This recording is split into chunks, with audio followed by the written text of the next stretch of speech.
Patuloy ang pagtaas ng bilang ng mga lumalabag sa nationwide gun ban sa gitna ng mahigpit na paghahanda para sa nalalapit na midterm election sa Mayo. Narito ang balita ni Paul Montibon.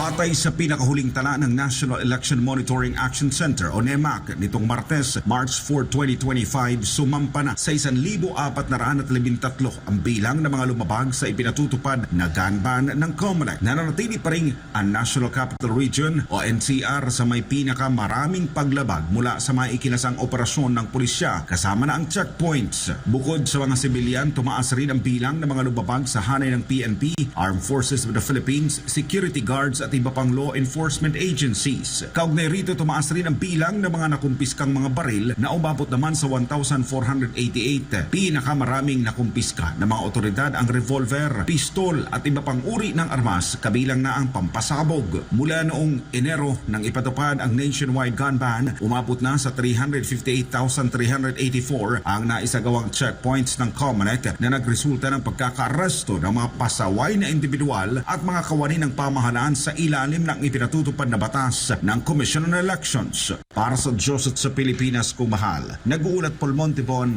SMNI News.